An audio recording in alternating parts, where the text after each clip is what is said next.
Hey guys, this video I wanted to make. Oops. Whoa. I wanted to make a another addition to the holding the stick video that I did, but this one's going to be more for the advanced players who are kind of wondering. All right, I know how to play the stick. I know how to play some stuff. I know how to, hold the stick. It feels kind of good, but where is the next step? Where is the next level? So, what I'm going to show you in this is just a quick way to kind of practice making your hands feel good. So, first thing that I would do is learn how much you actually rebound the stick. And the way that I like to do that, with the wrist turn, I should say. Rebound the stick with the wrist turn. And the way that I do it is with French grip. Just put the sticks very close together and just turn straight down. And see how different your hands really feel when you do this. Because I bet when some of you do this, it's going to be kind of hilarious how little you knew about the difference between your hands. So, your right hand probably feels a lot better than your left hand, and that's because most things that you play are right hand heavy. So you get more practice turning the wrist higher with the right hand than the left hand. So that's the first thing I would do, is make the hands feel the same when you do that. The second kind of thing that I would do is know the difference between the action being in the front of your hand and then the action being in the back of your hand. Because I know you've seen, like three-finger fulcrum, like people play like this, and their fingers are kind of, they're going. And I like to call this the East Coast, if you will, kind of deal. And then I know you've seen players kind of loosen up in the front like that, and like their hands kind of get more of a pointed shape in the front, and you see this little teardrop space in there. And I like to call that the West Coast, because that's just where people are from. That's where I see these techniques happen. And then when I see people play like this, there's a lot more wrist turn that happens, and there's a lot less arm than this one. You need less arm to get the same amount of notes in. And it's more strain on the wrist and a little bit more on the fingers. So I would practice an abridged version of those two, and I would play for the East Coast practice. I would do just the your pointer finger and your thumb.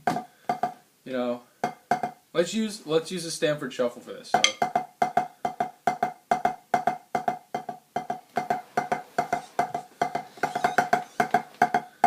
So no fingers on the stick except for the pointer finger and the thumb. And then for the West Coast practice, I would just do your back two fingers.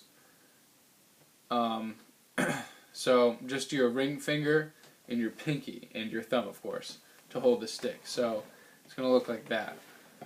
And you'll notice that if you never use these back fingers, you'll have zero control to start. So it's a really good way to kind of open your eyes to, wow, I don't use those fingers nearly as much as I really could be. So kind of gain control, just start bouncing the stick. Bounce the stick a bunch, see how it feels. I've been doing this for a while, so it kind of feels good. And then see what you can play. Play some dittos. See, I've got like a fulcrum going with my ring finger. That's how it feels. Just imagine you're somebody who was in a terrible accident and lost these fingers and they wanted to drum still. How would they make that happen? That's what this practice session is about.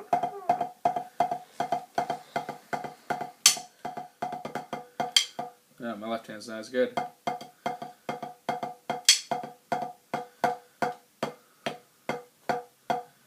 I'll have to work on that. it's a really good way to kind of gain sight of how much of your wrist that you don't use. So it's all about the hand going with the stick, because if the hand goes with the stick, then the stick won't jump out of your fingers. It'll just feel good and it'll stay tucked in your hands. So, and then when you bring it all full circle onto the pad, when you want to just play again, the stick is not up front like that in your fulcrum, and your fingers are down there, and it's not way in the back there with just the pads of your fingers. It's like right in the middle. There's space above the stick in your hand, but not very much. Just enough to be kind of a buffer, you know, so that if you hit your hand doesn't hit the stick. It's not touching, but it could be in a split second.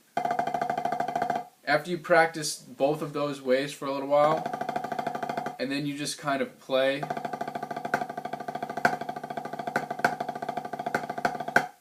you'll find that your finger action was exercised and your wrist action was exercised. So then your brain goes, oh, I'm just going to do both of those things. And that's how it works. So it's a very good way to advance your hands. Those 3 easy steps. This one to kind of get a ones and zeros, you know, just where am I at with how symmetrical my wrist turn is, skill-wise. And then these are just kind of practice tools.